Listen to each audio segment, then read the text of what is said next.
Morning, fellow zombies. Are we alive yet? Are we awake yet? Are we emotionally screwed up and sleep deprived? Because I sure as hell am.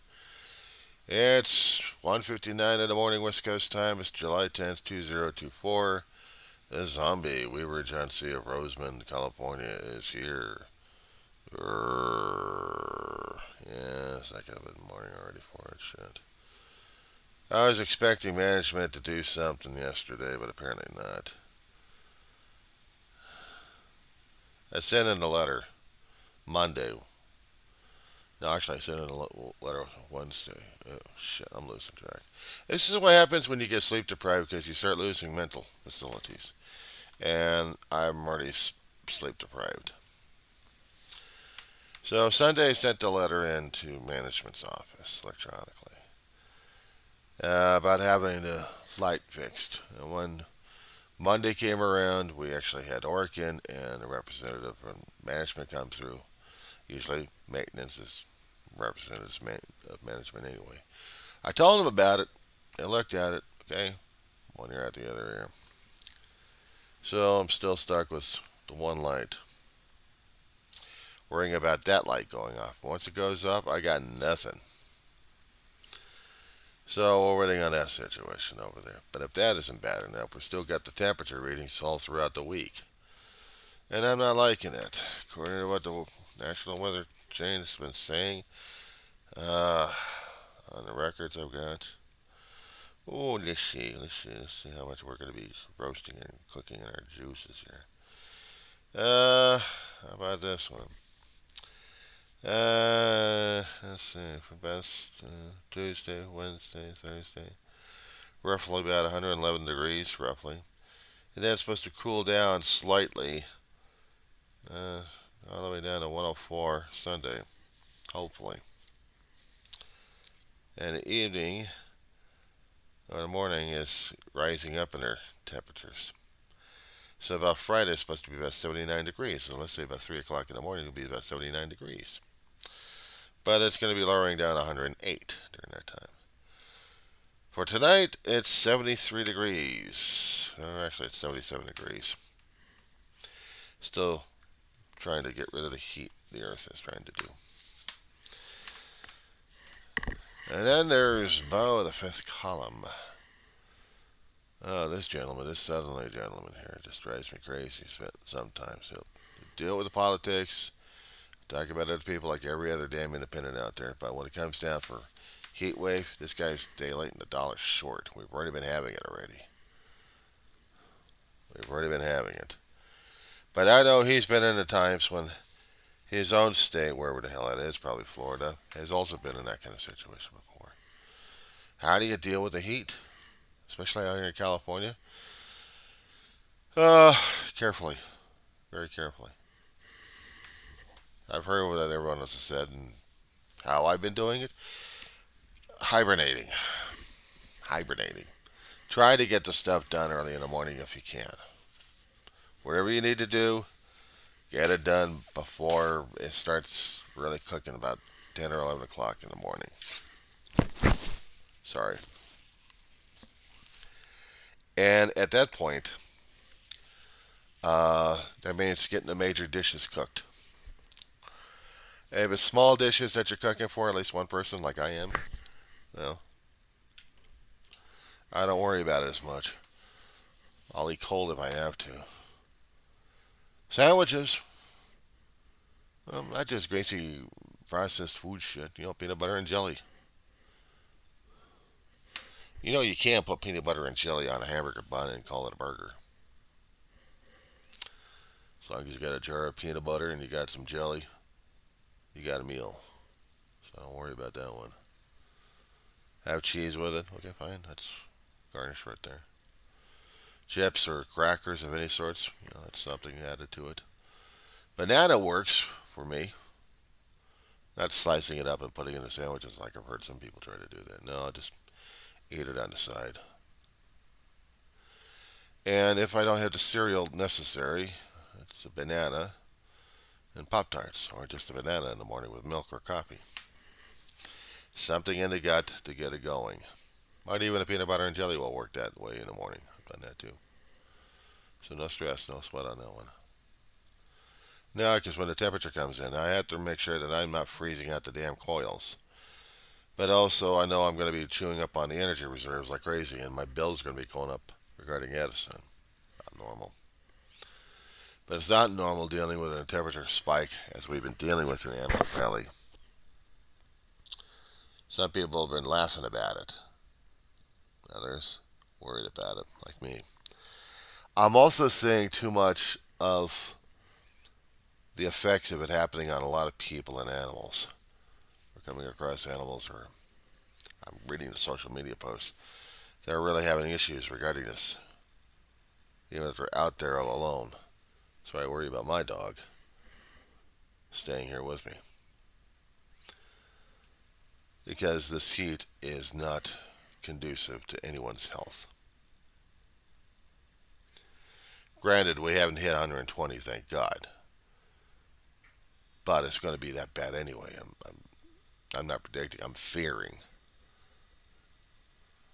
I'm not theorizing. I'm just panicking over the damn thing. I'm going to be seeing my Edison bills Skyping like crazy, and not to mention I'm worried about if the AC goes out. That's another thing I got to worry about there. And also deal with the bug war as well. Because the bugs really love this heat. They love the darkness. They love the heat. Oh man, they're having a field day with this one. So I got to deal with that one. But I try to let the people know what's going on. I guess this is my way of telling them, yeah, I'm still alive, guys. I'm coming across stories from different portions of the western states. There was a report out in Sacramento in a trailer park. Two brothers living over there. Wow, that's scary enough. One guy was 58, the other guy was a little bit younger than that. The younger guy was doing a caregiving bit on the older gentleman. But the problem is their AC went out. They had no money to fix the damn thing. They couldn't get the hell out of there if they wanted to. I mean, you had some people coming over to look on them, see if they're doing okay. But the younger brother succumbed to heat stroke. Guys, this is no laughing matter. This is dangerous. This is deadly. This is things happening that are going to be tearing your ass apart as a new one there. Scratch post. It's scaring me because it reminds me of the things I went through taking care of my own brother. One time in this apartment, when we first got it, we maxed out the freezer coils. We had set the thing for about 70 degrees. Now, 70 degrees is pretty damn cold. My brother could deal with it, barely dealing with it with his back and his knees, but, it was getting hot and he needed the cold. So we set it for 70. We kept freezing it out every so often. We had a air conditioning guy come over, and he looked at it and said, yeah, they're frozen. You're going to have to wait for a while until they thaw out and then do it all over again. We'll change the pads for you. But you got to keep it as low as 72 if you really want that AC going. I mean, 74 would be alright, 75 would be perfect enough. I discovered that 76 and 77 degrees is not conducive. 72 I like is I can deal with the temperature. It's nice and cold and chilly and I can sleep through it. But 78? No. I'm tossing and turning on that one. My body can't deal with it. The older I get, I'm more set in my ways, my biologically wise, so what I can and can't deal with regarding temperature. Things happen. So I have to watch it on that to make sure that the coils are not going to be freezing up left and right. And yeah, it's scary. Back to that story there. It disturbed the older brother so much. He didn't know what to do. He pounded on some walls and doors to get some help. Uh, they came to the guy too late because the younger brother had already succumbed to the heat stroke. I mean, this was. Ay, hang on, I'm pulling up some information here. I get this thing work.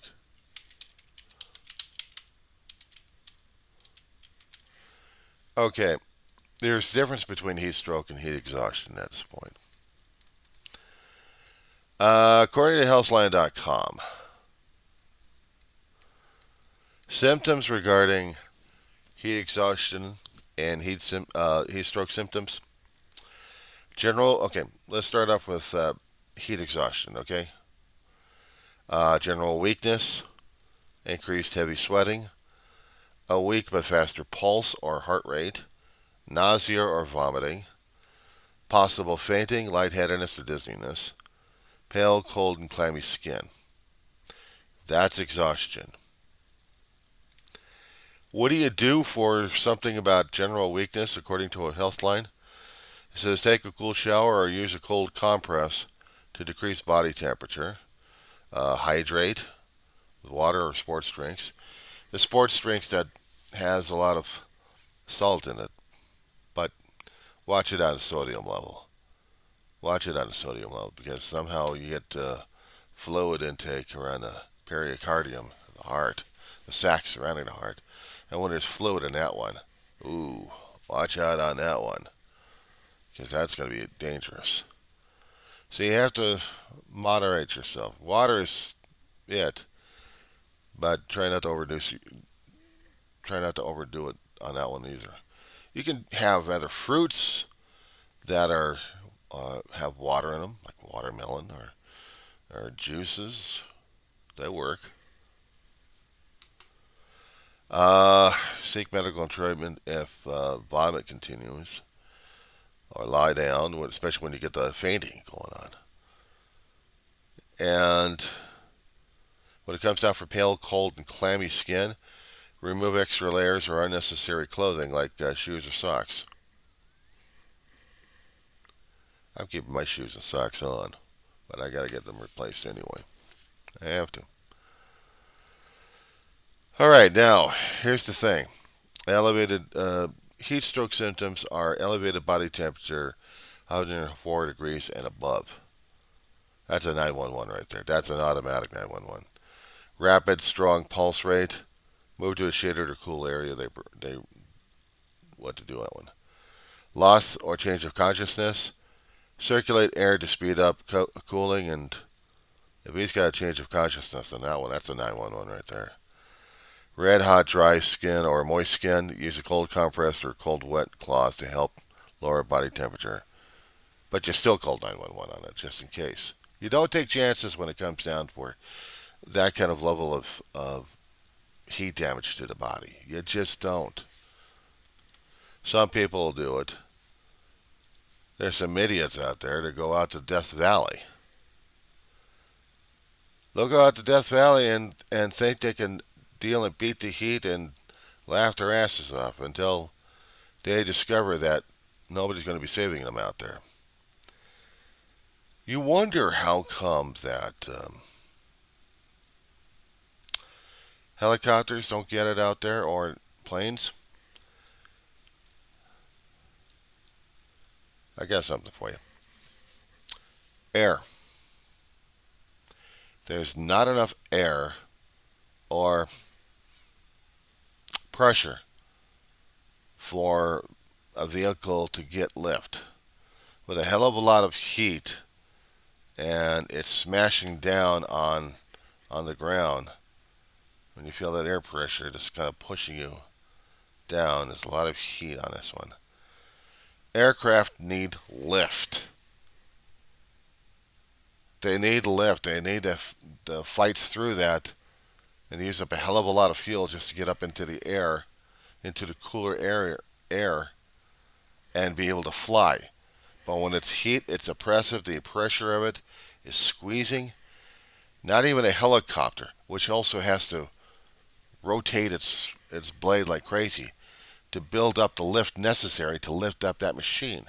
It can't do it in an extreme heat because of the pressure of the air is just compressing.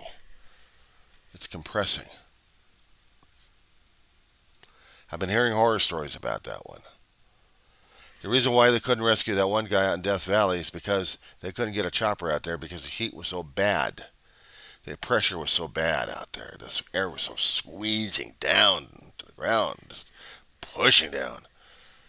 That the helicopter could not get the lift necessary to lift and to fly. It has to fly in that soup. They were having issues about this one back in last year, or year before that. I remember Phoenix and a few other towns that when the air was that bad, when the pressure and the heat were that bad, they could take off during the daytime because they had less heat and more lift in the atmosphere. They had more of an atmosphere to help the airplane fly. But after a certain point, they had to shut down the airport because the aircraft would not be able to take off as much. I'm surprised that these days that the choppers we have right now going up in the air for all those news reports that we use all the time, if they're able to get that much lift going on, that's a miracle in itself. That's a miracle in itself. What have I been doing these days? Well, with limited food money I've been having, I managed to get uh, sports drink powders, Gatorade mostly, and Tang, orange drink. I would mix in the powders necessary to get me this kind of fruity flavor, this citrusy flavor, so I can drink it like crazy. But I have to watch out on the sugar as well because too much sugar is going to be setting me into a situation. And I'm not trying to avoid that. But that's why I also drink a lot of water. Double containers. Double walled containers. Will keep it cool enough for a point. That was the water. This is the juice. This is what I chug a lug.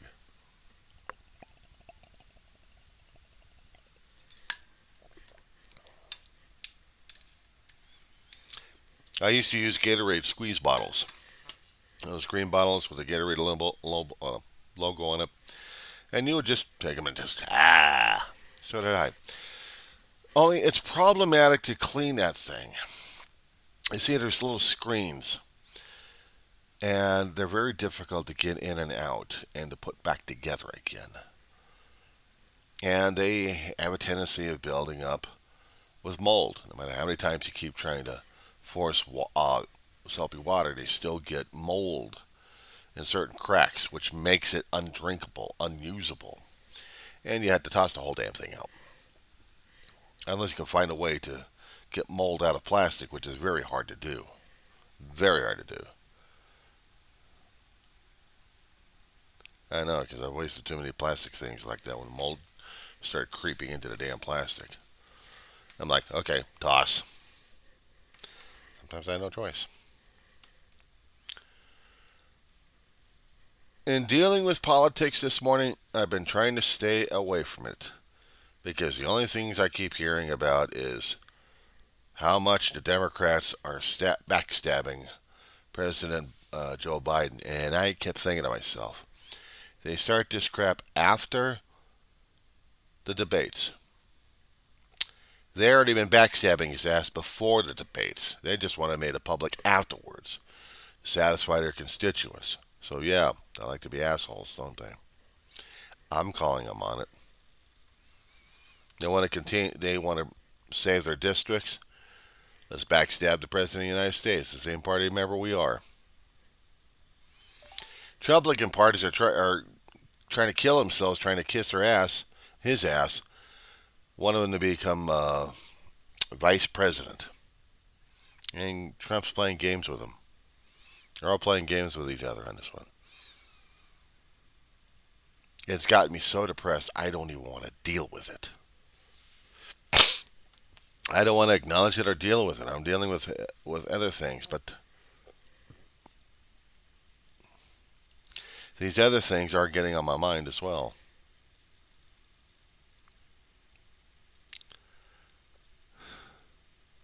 I just I came across a news story in San Francisco. A few hours old on this one. Ninth Circuit Federal Court District. Yeah, well, they gave San Francisco more authority to clear out the homeless. In comparison to City of Los Angeles to San Francisco, Frisco is being more brutalistic. Oh, Frisco had been. Yeah, I'm using Frisco, not San Francisco. Deal with it. Frisco had been sued by the ACLU for tossing out people's private property when it came down for the homeless. Homeless couldn't own their property, so they get to be tossed out the garbage. But homeless sued through the ACLU, and the ACLU won court cases on this one, and they're still fighting it out with City of Frisco on this one. Of course, you can toss out the people left and right from public places, but where are they going to sleep? Where are they going to be? If there's not enough beds and there's not enough places that they're putting up, their resources suck. Mayor Bass in the city of Los Angeles had been working her butt off trying to get available resources used as a temporary basis until there's something permanent situated for some of these people. If they can get into different homes, if they can get off their feet and actually get on their feet, actually, to find work and find a place to live so they can start feeling normal. That's what she wanted. That's what she's been trying to bust her ass for. Some people, I think, they're feeling they're going to be busting her chops because of the way she's been doing it, but I don't care. If she's getting people off the streets and into shelters, just trying to take care of them, I've got no issues with her on this one. I really don't. I applaud her on this one. But Frisco's taking a more draconian. They're doing the NIMBY. We're going to be shoving you aside like the garbage you are. Funny thing is, some of these people I know have been living on the street for a long while, and they don't know anything else because they've been on survival mode for a hell of a long while. I know the feeling. It is scary. It is terrifying. I hadn't slept in any other shelter, thank God, but being on the streets is no fun. And when you have your stuff being shoved away and tossed away, I know how that feels too. And it's not fun. I've seen other cities, even like Lancaster, have been shoving people away. Let's see, 10, 20 years ago, we actually had a referendum on the local elections, funding a bigger place to put the homeless in, house them there for temporarily. The people would not go for it. They simply wouldn't. One of the main sponsors of the bill was a resource center that was getting taxed out of its gourd and wanted to get the money out of a bond measure to fund a project to get a roof going over, you know, get more roofs going for the homeless to live under, even temporary shelter. But the NIMBY said no. Now they're stuck with the decision. They're stuck with it. And it's a fight between the NIMBYs and the have-nots. The have-nots increase because the NIMBYs find out that they're no longer a NIMBY. They become a have-not. And they don't like talking about it. They don't want to talk about it. I've seen a few of them transform from a NIMBY to a have-not. Shoving people aside That's just wrong. That's just wrong. Charities try to do the best they can. Some of the homeless shelters we have are trying to do the best they can, but they need more help, but the public's not willing. Hence, their ongoing situation. They're going to keep shoving people aside. People are going to try to find places to live. With the heat that we've got happening right now, it's becoming more and more unhealthy. I haven't heard or read any stories just yet, but I imagine there are going to be out there in print or in media about how many people are dying on the street because they can't get the basic care that they need, especially water and shelter. They're not entitled to it. We human beings can be so cruel to each other, you know that? And that really rattles my cage on that one. I can hear so many things about people talking about this or that, about politics. Unless you're part of the solution, you're always part of the problem. And the scope of this damn thing, they're hoping in the next few days the high pressure will move off the west coast. Actually, the western states just move off, plant itself off the coast. Maybe east coast would be nice, so we don't kill people in the process. But I don't think it's going to be. It's not going to be soon enough. It's not going to be soon enough, and that's what helped. That's what hurts me at this point.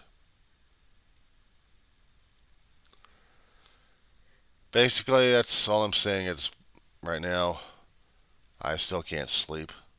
I want to go back to sleep, but I can't. So, that being said, try to have a survivable day. Keep yourself hydrated as much as possible. Stay in AC if you can, or find a place that actually has AC. Because we're not done with this heat wave yet, boys and girls. We're really not.